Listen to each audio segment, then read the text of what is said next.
Welcome on Africa 24 and thanks again for joining us for this session of our interviews. Today we'll be receiving Dr. Rita BISSOONAUTH. She's the head of mission of the African Union International Center for Girls and Women's Education in Africa. So Aspiration 6 of Agenda 2063 of the African Union calls for women-centered development. What policies align with this vision? Education is key to women's empowerment. And without any education, our women cannot be empowered. Our women cannot be the leaders of tomorrow. Our leaders, they cannot be the leaders for the Africa we want. This is why the African Union International Center for Girls and Women's Education was set up in 2004 as a specialized institution of the African Union. We only became operational at the end of 2016, where our mandate is to empower our girls and women in the continent through education. And this is what we have been doing for the past 7 years. We work at different levels. We start at the very highest level, advocacy with the heads of states and government, with the ministers of education, of gender, of different sector. We'll try to make it as much as possible as a multi-sectoral approach. We work, of course, with our different ministries, with our development partners, but most importantly, we work with our youth. Youth constitute, as we know, 60% of our population, and we cannot forget them. It is important that they are engaged in the process of girls and women's empowerment. And this is what we do. They are today the ambassadors. They are the ones to take the message in the community about the importance of girls going to school, completing their education, and believing in themselves. This is the message that our youth take, and we call them our AU CIEFFA ambassadors.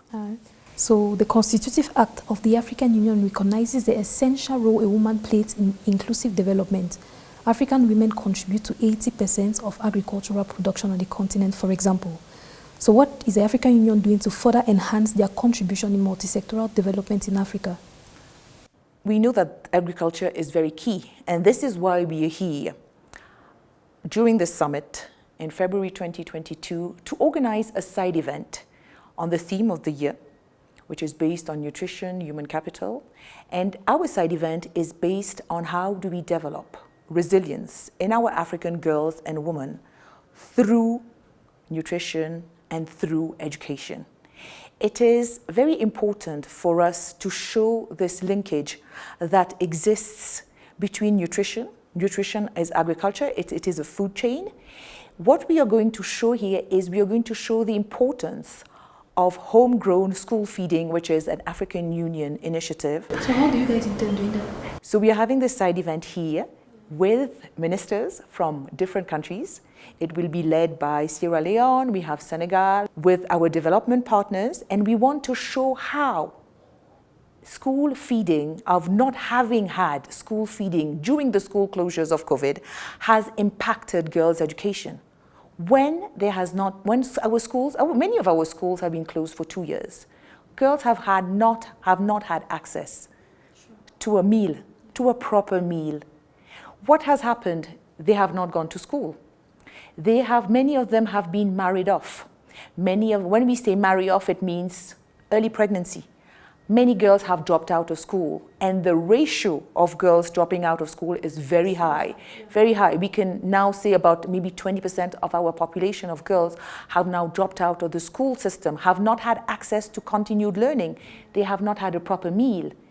And this is why it is so important to link this aspect of agriculture, of homegrown school feeding. Agriculture, why do we call it homegrown school feeding? It is because we are using the local products in our continent and show the impact of school feeding on enrollment of girls, on completion of girls. So what do you expect from the diaspora related to empowerment of women, African women? Diaspora is very key.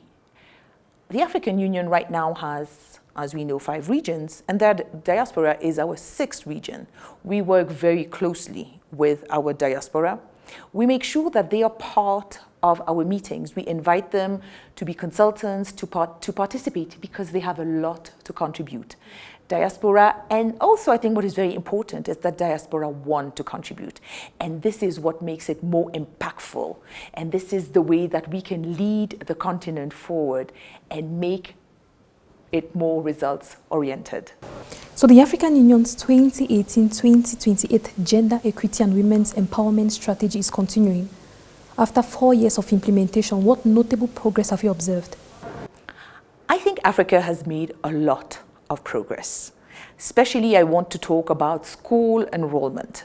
The enrollment of our girls prior to COVID, I have to say, especially at primary levels, had reached very high levels, over 90% in many of our countries. And I think this is a very notable progress. We have seen also increased rates of enrollment at both secondary levels and higher education institutions. So these are very, very promising numbers that we can see. However, we know that COVID-19 has come and we might lose a lot of the gains that have been achieved in the past decades. So there is need for us to work together, put our hands together, work as a continent, work as a community, work as a family to make sure that the education of girls is not left behind, that we continue to advocate for girls' education, making sure that it is on the agenda, on the topmost of the agenda of our governments, of our 55 heads of states and government of the African Union. So we observe a lot of gender-based violence now in Africa. Meanwhile, it contributes to about 8% of it reduces economic activities by 8%. So according to official data, measures are put in place to end it, but it remains insufficient. So how do we accelerate the fight against this type of violence in Africa? I think what we have seen during these past 2 years is very sad. Gender-based violence has increased even further during this COVID. Schools were not there to provide the safety haven that it does. So what are we doing as the African Union International Center for Girls and Women's Education? We have launched our Africa Educator campaign, a campaign which was launched in September 2020, where we call on our African AU member states, where we call on development partners, where we call on youth to make pledges, to work towards ensuring that girls go to school. Because as I say, when they go to school, they are protected from gender-based violence.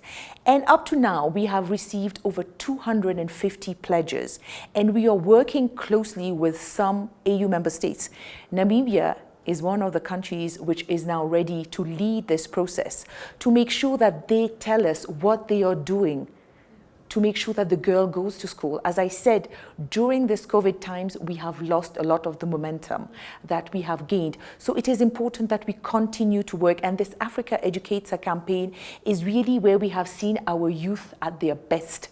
Our youth have gone in the community, are advocating with their communities, with traditional and religious leaders. What can they do to make sure that gender-based violence is reduced? What can they do that the girl continues her schooling?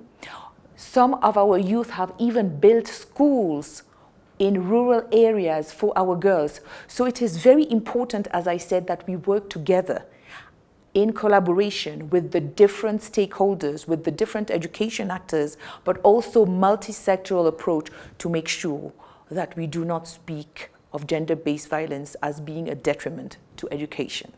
All right, to close this session, ma'am, Africa 24, our media channel, is so concerned, is aware about all of this, and we promote gender equality across the continent. So how do you think we can help to promote women empowerment of the African Union, women empowerment programs of the African Union? We would love to partner with you, with Africa 24, and we are very happy to be here with you today. I think what is very important is that, for example, our Africa Educator campaign, we would like you to be able to air it, to tell all our viewers what is happening. We have a theme song for our Africa Educator campaign, and we'd be very happy if you could hear this song, which is I Am an African Girl, which is sung by 3 beautiful young artists, Afri from Uganda, Smarty from Burkina Faso and Ife from Nigeria, I Am an African Girl, which tells us the story, which tells us the dream that all our African girls have. They all want to be somebody. They do not want to be the wife of somebody. They want to be somebody on their own rights. Thanks for following up this interview session. Stay on Africa 24 for more interviews.